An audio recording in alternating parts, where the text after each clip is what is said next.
अस्सलाम वालेकुम, मैं हूं फैसल तारिक। आर्मी चीफ और DGISI की जानब से अली अमीन गंडापुर से राब्ता किया गया है। तख्ते लाहौर डगमगा रहा है। लाहौर हाई कोर्ट की जानब से आज एक बड़ी खबर आई है, जिसके बाद मरियम नवाज का अब ओहदे पर रहना मुश्किल हो चुका है। बड़ी खबरें हैं जो इस वीडियो के अंदर मैंने आपके सामने रखनी है। इससे पहले आज दिन को मैंने आपको खबर दी थी कि लाहौर हाई कोर्ट के इलेक्शन ट्रिब्यूनल ने सलमान अकरम राजा, जो कि फार्म 45 के मुताबिक जीते हुए हैं, और ओन चौधरी जो है फार्म 47 के मुताबिक उनको जितवाया गया। तो आज सलमान अकरम राजा के हल्के के ओरिजिनल फार्म 45, 46 और 47 जो है वो लाहौर हाई कोर्ट ने तलब कर लिए हैं। अब उससे बड़ी खबरें आई हैं, और बड़ी खबर यह है कि लाहौर हाई कोर्ट के जस्टिस अनवार हुसैन ने मेयर शराफत अली की दरखास्त पर समाअत की है और मरियम नवाज के हल्के के फार्म 45, फार्म 46 और फार्म 47 तलब कर लिए हैं, और साथ ही बयाने हल्फी भी तलब कर लिया है कि क्या ये डॉक्यूमेंट्स मुसद्दका हैं या गैर मुसद्दका हैं। अब बच्चे को पता है कि मेयर शराफत अली लाहौर से जीते हुए हैं, जबकि उनके मुकाबले पर मरियम नवाज हारी हुई हैं, और उसी हारी हुई सीट से इस वक्त मरियम नवाज वजीर आला पंजाब की कुर्सी पर भी बैठी हुई हैं। तो लिहाजा जैसे ही अब ये फॉर्म जाएंगे अदालत के सामने, इन्वेस्टिगेशन होगी, तो मरियम नवाज का ओहदे पर रहना मुश्किल हो जाएगा। सिर्फ मरियम नवाज ही नहीं, बल्कि आज अदालत ने जो है वो आलिया हमजा, जो कि जेल के अंदर कैद हैं, उनकी दरखास्त पर भी समाअत की है, और हमजा शहबाज, आलिया हमजा को हराकर फार्म 47 के मुताबिक हमजा शहबाज को जितवाया गया। तो वहां से भी फार्म 45 और 46, 47 बयान हल्फी समेत मांग लिए गए हैं, और साथ ही अब्दुल अलीम खान भी फार्म 47 के मुताबिक जीते हुए हैं, और उनके मुकाबले पर PTI के नौजवान वकील एजाज हुसैन भुट्टर, वो उन्होंने इलेक्शन लड़ा। तो आज उनकी दरखास्त पर भी इलेक्शन ट्रिब्यूनल ने समाअत की है।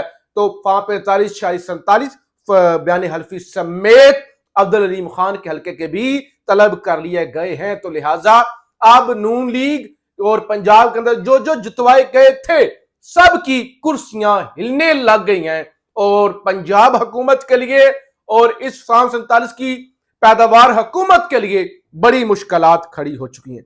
अच्छा जी, दूसरे नंबर पे एक और बड़ी खबर आई है, और ये बड़ी खबर दी है जावेद चौधरी ने।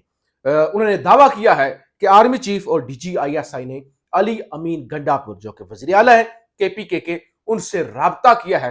राब्ता अब ये कोई पॉजिटिव वे में नहीं हुआ, बल्कि उनके मुताबिक धमकी दी गई है। जावेद चौधरी कहते हैं कि आर्मी चीफ और DGISI ने अली अमीन गंडापुर से राब्ता करके उन्हें समझाने की कोशिश की है, और अगर वो समझ गए तो ठीक है, वरना खैबर पख्तूनख्वा में एक तरह का मार्शल लॉ लगा दिया जाएगा या गवर्नर राज लगा दिया जाएगा। ये जावेद चौधरी दावा कर रहे हैं कि आर्मी चीफ ने धमकी दी है, और फिर DGISI ने गंडापुर को धमकी दी है कि ये तुम कर रहे हो ना, ये तमाशा लगाया हुआ है, बिजलियां बहाल करते हो, धमकियां देते हो, और तुम कहते हो कि हम इमरान खान की रिहाई के लिए तहरीक शुरू करेंगे, तो लिहाजा तुम बाज आ जाओ, वरना मार्शल लॉ लग जाएगा या फिर KPK के अंदर गवर्नर राज लगा दिया जाएगा। ये जावेद चौधरी की जानिब से दावा किया गया है। और आज इमरान खान से मुलाकात भी हुई गंडापुर की। इमरान खान ने यह भी कहा कि मेरा छोटा सा कमरा है और इसकी बिजली बंद कर दी जाती है। जब पंखा बंद होता है, ज़ाहिर है AC तो लगा नहीं हुआ, पंखा ही है, तो वो जब बंद होता है तो मेरा कमरा ओवन बन जाता है, माइक्रोवेव ओवन की तरह तपना शुरू हो जाता है। इतनी हीट और गर्मी होती है, क्योंकि कमरे का साइज भी बहुत छोटा है। तो इस पर भी गंडापुर की जानब से आज बयान आया कि अगर इमरान खान के सेल में 1 सेकंड के लिए भी बिजली बंद हुई तो पख्तूनख्वा से बिजली की तमाम सप्लाई लाइंस काट देंगे।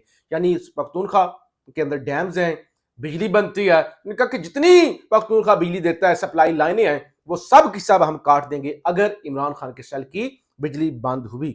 और आज इमरान खान ने फौज को एक और पैगाम देने की कोशिश की और समझाने की कोशिश की। खान ने कहा कि भारत ने हमारे एक ब्रिगेडियर को कत्ल कर दिया, जो कि जेलम के अंदर गुज़श्ता दिन कत्ल हुए थे, और ISI यहां लगी है, कौन जेल आ सकता है, कौन नहीं आ सकता। उन्होंने कहा मुल्क तो बर्बाद हो रहा है, एजेंसीज और फौज का काम क्या है? मुल्क का दिफा करना। बल्कि वो तो वो रह गया मेजर वाला जो मामला है या ब्रिगेडियर वाला। आज पाक फौज की एक और गाड़ी पर ISPR के मुताबिक हमला हुआ है और 5 जवान शहीद हो गए हैं। आज ही जो चीन के वजीर पाकिस्तान के अंदर आए हुए हैं, उन्होंने ये कहा एक तो पाकिस्तान के अंदर सियासी इस्तेहकाम की जरूरत है, दूसरे नंबर पर पाकिस्तान अगर तरक्की करना चाहता है या चाइना के साथ चलना चाहता है तो फिर सिक्योरिटी जो है वो पाकिस्तान की बेहतर होना जरूरी है। और आज ही पाकिस्तान के अंदर फौज पर हमला हो गया और 5 जवान शहीद हो गए। अब जरा बात करते हैं कि नून लीग और पीपल्स पार्टी के दरमियान क्या चल रहा है। बिलावल भुट्टो की जानब से आज एक बयान आया। इससे पहले मैं आपको बता दूं, रात को शहबाज शरीफ और बिलावल भुट्टो की मुलाकात हुई जो कि नाकाम हुई, जिसकी शाजिया मरी ने वजाहत की कि मुलाकात कामयाब नहीं हुई। उसके बाद ये हम न्यूज की खबर एक आपके सामने रख लूं। उन्होंने कहा कि आज जो कमेटियां बनाई गई थी नून लीग और पीपल्स पार्टी की जानब से, उनका 4.5 घंटे तक इजलास जारी रहा। नून लीग और पीपल्स पार्टी की मुज़ाकराती कमेटियों का तवील इजलास बिना किसी नतीजे के खत्म। पीपल्स पार्टी अपने मुतालबात को तस्लीम करने के लिए डट गई। तो लिहाजा 4 घंटे की जो नून और पीपी के दरमियान मीटिंग हुई है वो नाकाम रही है। और बिलावल भुट्टो की जानब से आज कहा गया है हुकूमत के हाथ से वक्त तेजी से निकल रहा है कि हुकूमत जो है उसको चाहिए था हमारे साथ मुशावरत करती और उसके बाद वो बजट लेके आती।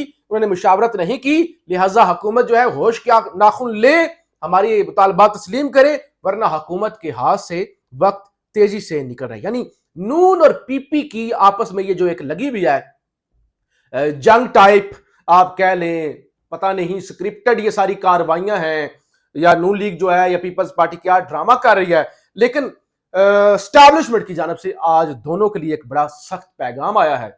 और ये पैगाम आया है फैसल वाडा के जरिए। फैसल वाडा ने कहा कि बजट को किसी सूरत कोई रोक नहीं सकता, कोई पीपल्स पार्टी कोई दूसरा तीसरा बजट को नहीं रोक सकता। बजट डंके की चोट पर पास होगा, डंके की चोट पर ठोक बजाकर निजकारी भी होगी, निजकारी भी होगी, बजट भी पास होगा, डंके की चोट पर होगा, ठोक बजाकर होगा, कोई भी नहीं रोक सकेगा।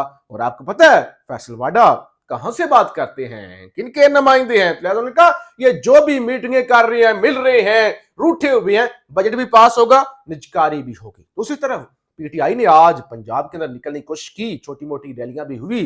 पुलिस पिछले 2 दिनों से जो है वो दफा 144 लगा के बैठी हुई थी और आज पीटीआई के कारकुनों की बड़े पैमाने पे गिरफ्तारियां भी हुई हैं। दूसरी तरफ आज एक और इंकशाफ हुआ है जी इमरान खान के हवाले से। जाहिद गशकोरी ये सहाफी हैं हम न्यूज से वाबस्ता, इनकी जानब से यह दावा किया गया कि इमरान खान जेल में एक किताब लिख रहे हैं जो कि तकरीबन अब मुकम्मल हो चुकी है। यह किताब बहुत जल्द मंजर आम पर आएगी और यह किताब बहुत दिलचस्प होगी। इसके अंदर बड़े इंकशाफात होंगे जो कि इमरान खान करेंगे। ये किताब भी इमरान खान की जल्द मंजर आम पर आने जा रही है।